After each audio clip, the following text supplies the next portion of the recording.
Hi everyone, இன்னைக்கு ஒரு சின்ன கெட் டுகெதர். ஸோ தட் அதுக்காக நான் ரெடி ஆகிட்டு இருக்கேன். அதனால வந்து சாரீ ட்ரேப்பிங் வீடியோ போடலாம் அப்படின்னு சொல்லிட்டு ஒரு idea. So sari draping video தான் இன்னைக்கு நான் போட போகிறேன். ஸோ நான் அதுக்கு எடுத்திருக்க சாரீ வந்து பார்த்தீங்கன்னா இதுதான். ஸோ நான் ஜார்ஜெட் சாரீ தான் இன்னைக்கு கட்ட போகிறேன். அண்ட் மேட்சாக ப்ளவுஸ்.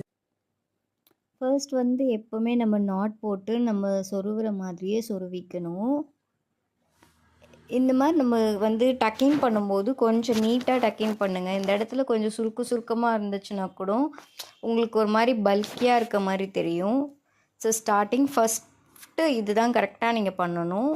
அண்ட் வந்து பல்லு ப்ளீட்டே எடுத்து வச்சுக்கணும். எப்போவுமே நம்ம வந்து சென்டர் ப்ளீட் வச்சுட்டு அதுக்கப்புறமா பல்லு ப்ளீட் வைக்கிறத விட ஃபஸ்ட்டு பல்லு ப்ளீட் மேக் பண்ணிவிட்டு அதுக்கப்புறமா சென்டர் ப்ளீட் பண்ணும்போது சாரி வந்து கொஞ்சம் டைட்டாக இருக்கும்.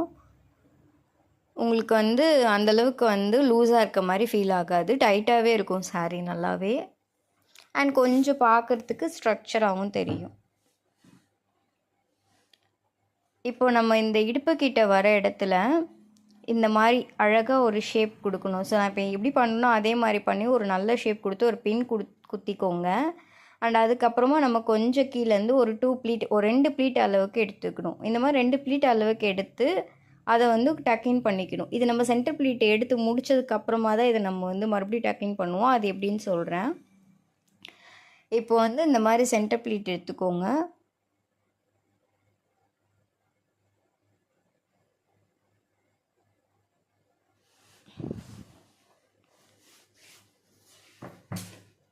இந்த ப்ளீட் எடுத்து முடிச்சுட்டு இப்போ இந்த ப்ளீட்டை அரேஞ்ச் பண்ணணும். கரெக்டாக வச்சு இந்த ப்ளீட்டை அரேஞ்ச் பண்ணணும்.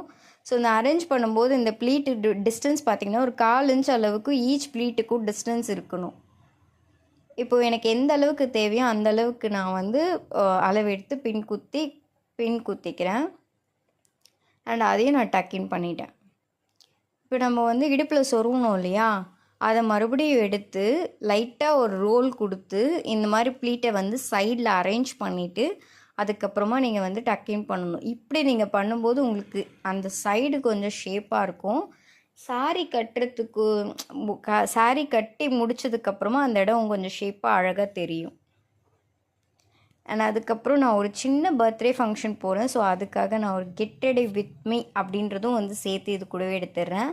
ஃபஸ்ட் நான் ஹேர் ஸ்டைல் போட்டுக்கிறேன். எப்போவுமே நான் போடுற ஹேர் ஸ்டைல் தான் இது. எதுவும் பெருசாக கிடையாது, வேறு எதுவும் மாற்றிலாம் போடல.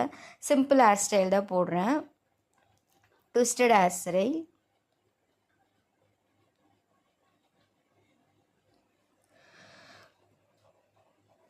ஜஸ்ட்டு லூஸ் ஹேரில் தான் விட்டுக்கிறேன். அண்டு ஜிமிக்கி போட்டுக்கிறேன். ஏன்னா எனக்கு ஜிமிக்கி ரொம்ப பிடிக்கும். ஸோ இந்த சாரீக்கு ஜிமிக்கி கொஞ்சம் சூட் ஆச்சு. ஸோ ஜிமிக்கி போட்டுக்கிறேன். அண்ட் சேம் இந்த ஜுவலும் எனக்கு ரொம்ப பிடிச்சிருந்தது, அதனால தான் வேர் பண்ணுறேன். என்னோடய மேக்கப் இது தான். எப்போவுமே நான் ஐப்ரோஸ் தான் போடுவேன். என்னோடய மேக்கப்பே ஐப்ரோஸ், லிப்ஸ்டிக் இது ரெண்டுமே தான், வேறு எதுவுமே கிடையாது. வேறு க்ரீம் கூட நான் போட மாட்டேன். இந்த மாதிரி கொஞ்சம் லைட்டாக அந்த ஐடெக்ஸ்லேருந்து மையை எடுத்து லைட்டாக கொஞ்சம் கையில் வச்சு ஸ்மச் பண்ணிவிட்டு அதுக்கப்புறமா போடுவேன். எனக்கு என்னமோ நேச்சுரலாக இருக்க மாதிரியே இருக்கும் ஐப்ரோ. அதுக்கப்புறம் லிக்விட் லிப்ஸ்டிக் தான் போடுறேன். ஸோ என்னோடய ஷேட்க்கு ஏற்ற ஷேட். அதுக்கப்புறமா ஒரே ஒரு பொட்டு, அவ்வளோதான். இதுதான் என் மேக்கப்பே. இதுக்கே என் ஃபேஸ் வந்து நல்லா ப்ரைட்டாக இருக்கும். ஐலைனர் வைக்கிறது மட்டும் கொஞ்சம் கேமரா பார்த்து வைக்கிறதுனால கொஞ்சம் கஷ்டமாக இருந்துச்சு எனக்கு. அதனால் நான் ஆல்ரெடி வச்சு முடிச்சிட்டேன். ஸோ நான் ரெடி ஆகிட்டேன். இந்த வீடியோ உங்களுக்கு பிடிச்சிருந்ததுன்னா லைக் பண்ணுங்கள், ஷேர் பண்ணுங்கள், அண்ட் மறக்காமல் கமெண்ட் பண்ணுங்கள்.